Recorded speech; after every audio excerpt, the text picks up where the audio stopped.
Assalamualaikum warahmatullahi wabarakatuh. Kepada yang terhormat Ibu Nurin, selaku dosen dari mata kuliah Coding dan Big Data, kami dari kelompok 1 ingin memaparkan materi tentang materi yang telah kami kerjakan, yaitu konsep Big Data dalam bidang perhotelan dan prakarya, yang dimana anggotanya terdiri dari Marcela Ayu, Isa Amalia Ihsan, Ratu Sheila, saya sendiri, Rida Rahma, dan Muhammad Rizky. Kita langsung saja ke pembahasannya. Yang pertama, definisi dari Big Data itu sendiri. Big Data merupakan kumpulan data yang volume datanya itu berukuran sangat besar dan juga kompleks. Big Data juga dapat diartikan sebagai sebuah konsep tentang kemampuan untuk mengumpulkan, menganalisa, dan mengerti jumlah data yang cukup besar yang datang setiap harinya. Lalu materi selanjutnya akan dijelaskan oleh Nisa. Selanjutnya, slide-nya next. Ada karakteristik dari Big Data itu sendiri. Yang pertama yaitu dari volume atau ukuran. Nah, besaran data yang harus dikelola itu harus berukuran sangat besar. Yang kedua adalah variety atau keberagaman, di mana karakteristik sumber data yang sangat beragam, yaitu basis data yang terstruktur maupun yang tidak terstruktur. Yang ketiga ada velocity, atau diproses dengan cepat, di mana pemrosesan data yang harus mengimbangi pesatnya pertumbuhan jumlah data. Yang keempat ada veracity, di mana kualitas data itu yang valid. Jadi kebenaran suatu data sehingga dapat dijadikan tolak ukur untuk dapat dipercaya atau tidak. Yang kelima adalah value, yaitu nilai, yaitu menentukan suatu tindakan untuk mengambil keputusan setelah memproses seluruh data yang ada. Next. Fungsi Big Data. Fungsi Big Data itu ada dua, yaitu umum dan perkembangan bisnis. Dari umum itu tersendiri, yaitu menentukan dan menganalisa penyebab dari suatu permasalahan yang terjadi di dalam sistem, dan juga dapat meminimalisir terjadinya kegagalan dalam proses penyimpanan data. Yang kedua ada fungsi Big Data dalam perkembangan bisnis. Yang pertama ada Customer Relationship Management, di mana Big Data dalam CRM dapat membantu untuk melacak penjualan, leads, dan conversion rates. Selain itu, Big Data dalam CRM juga dapat membantu melacak komplain dari customer, sejarah pembelian customer, jenis-jenis customer, dan informasi customer. Sehingga Big Data dalam CRM dapat membantu meningkatkan sales atau penjualan. Nah, dari situ membantu dalam mengelola marketing dan membantu dalam pengelola operasional agar kebutuhan customer terpenuhi. Yang kedua, meningkatkan efisiensi operasional, di mana Big Data dapat membantu mempercepat pemrosesan, mengurangi dari segi biaya, dan juga menemukan potensi kegagalan dengan menemukan solusi. Yang ketiga, meningkatkan UX untuk penggunaan mobile, di mana penggunaan smartphone membuat semua menjadi lebih cepat. Nah, penggunaan smartphone juga dapat memungkinkan pengumpulan data secara real time dan juga dapat memberikan insight. Yang terakhir, ada mendorong inovasi, di mana Big Data mampu membantu dalam berinovasi dengan mempelajari hubungan antar manusia, lembaga, entitas, dan proses, kemudian menentukan cara baru untuk menggunakan pengetahuan baru tersebut. Di sini kita dapat menggunakan data insight untuk meningkatkan keputusan tentang pertimbangan keuangan dan perencanaan. Selanjutnya akan dilanjutkan rekan-rekan saya. Ya, selanjutnya ada contoh penerapan Big Data. Yang pertama ada penggunaan internet, misal penggunaan Google. Google digunakan untuk mencari informasi. Data-data dari hasil pencarian di Google merupakan data yang disimpan oleh Google. Dua, ada penggunaan smartphone. Smartphone memiliki jumlah data yang sangat besar. Smartphone menyimpan record telepon dan juga SMS. Selain itu, smartphone juga menyimpan aplikasi-aplikasi yang ada di handphone yang tentunya juga mengumpulkan data. Yang ketiga ada media sosial. Media sosial juga memiliki jumlah data yang sangat besar. Contohnya contohnya adalah foto, status, dan video yang diupload merupakan bagian dari data. Selain itu, data tentang kontak kita, hal-hal yang sering kita cari dan ikuti di sosial media, dan kebiasaan pengguna sosial media juga merupakan bagian dari data. Yang keempat adalah ada digitalisasi media. Dengan menjelajahi website-website dan aplikasi-aplikasi yang ada di internet, itu pun sudah meninggalkan jejak digital. Website dan aplikasi tersebut mencatat apa yang sering kita lakukan di website dan aplikasi tersebut, sehingga website dan aplikasi tersebut memiliki data yang dapat digunakan untuk meningkatkan layanan. Yang kelima ada smart devices.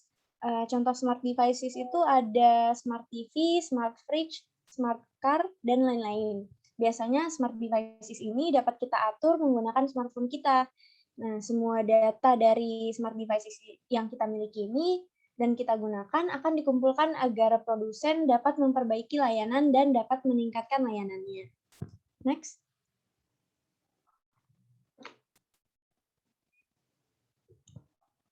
Konsep Big Data. Yang pertama ada integrasi data. Integrasi data adalah proses untuk mengumpulkan semua data yang telah dibuat hingga menjadi Big Data. Semua data tersebut akan tetap tercatat pada sistem untuk kemudian digunakan pada proses selanjutnya. Artinya, pada proses integrasi data ini, fokus utamanya adalah pengumpulan datanya aja. Yang kedua ada pengelolaan data. Semua data yang dihasilkan harus mampu dikelola dengan tepat, baik pada saat penyimpanan atau mengaksesnya. Untuk itu diperlukan sebuah ruang penyimpanan yang besar serta bisa diakses kapan saja dan dari mana saja. Kalau untuk bisnis, penggunaan website dengan layanan hosting yang mumpuni juga bisa menjadi pilihan. Jadi semua aktivitas bisnis dan data yang dihasilkan akan diproses pada satu tempat yang nantinya data pada website tersebut bisa disortir ke dalam sistem penyimpanan agar mudah ditemukan ketika dibutuhkan. Yang ketiga ada analisis data. Semua data yang sudah disimpan dan dikelompokkan sesuai jenisnya dapat dianalisa dan dapat digunakan untuk kebutuhan yang lebih lanjut. Next, akan dijelaskan oleh rekan saya, Rizky. Oke, selanjutnya ada manfaat Big Data dalam bidang perhotelan. Yang pertama itu ada revenue management atau manajemen pendapatan, di mana pada manajemen pendapatan ini berfokus untuk menganalisis profit atau keuntungan. Lalu yang kedua ada reputation management atau manajemen reputasi, yang dimana berfokus untuk menghitung reputasi di bidang internet. Lalu yang terakhir ada riset pasar, yang dimana berguna untuk menganalisis atau mencari informasi mengenai konsumen selanjutnya. Nah, selanjutnya itu ada manfaat Big Data dalam bidang prakarya.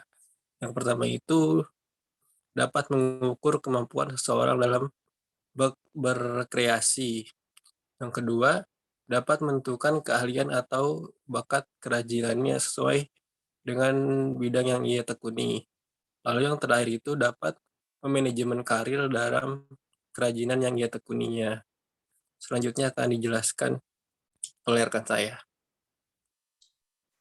Baik, selanjutnya ada kelebihan dan kekurangan dalam Big Data.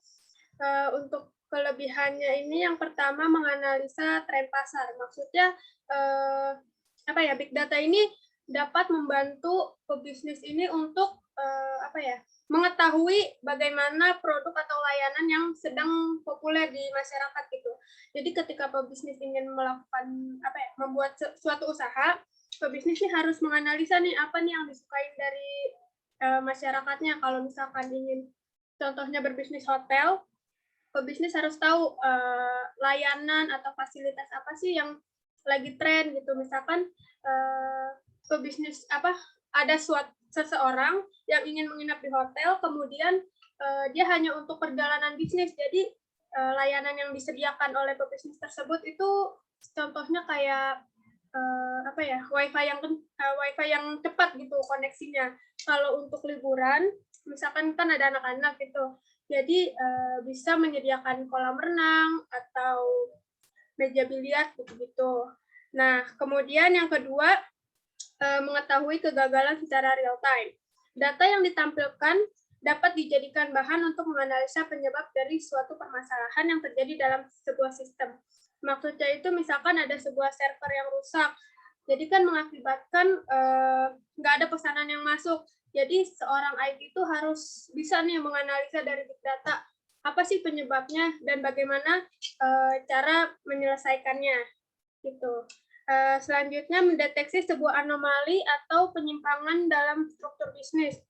Maksudnya, Big Data sendiri ini membantu seorang IT dalam mendeteksi secara tepat dan cepat, baik bentuk ataupun proses kegiatan yang menyimpang dari sistem teknis maupun non-teknis. Big Data juga dapat menyarankan opsi untuk mengatasi masalah yang terjadi tersebut. Lalu yang keempat, menghemat biaya dan waktu. Penyimpangan data dengan menggunakan sistem Big Data dapat mengurangi biaya perusahaan yang panjang. Begitu juga dalam hal waktu, jadi kecepatan transfer di atas rata-rata, baik dari sistem database yang lainnya. Lalu ada kekurangan dari Big Data. Yang pertama, isu privasi. Isu privasi ini maksudnya para pelanggan yang cukup takut gitu datanya tersebar, memungkinkan mereka akan terganggu gitu oleh pengumpulan informasi oleh sistem Big Data. Namun belakangan ini Big Data ini kan banyak diatur oleh undang-undang lebih ketat, jadi akan privasinya akan lebih terjaga gitu. Lalu yang kedua, infrastruktur dan tenaga ahli. Maksudnya di sini pemilik bisnis harus berinvestasi untuk menyediakan infrastruktur teknologi informasi atau IT yang mumpuni. Infrastruktur tersebut terdiri dari database dan prosesor dengan daya komputasi memadai. Selain itu, seorang ahli yang menguasai data science dan analisis untuk mengolah informasi-informasi yang dihasilkan oleh Big Data. Sekian presentasi dari kelompok 1, kurang lebihnya mohon maaf. Wassalamualaikum warahmatullahi wabarakatuh. Waalaikumsalam warahmatullahi wabarakatuh.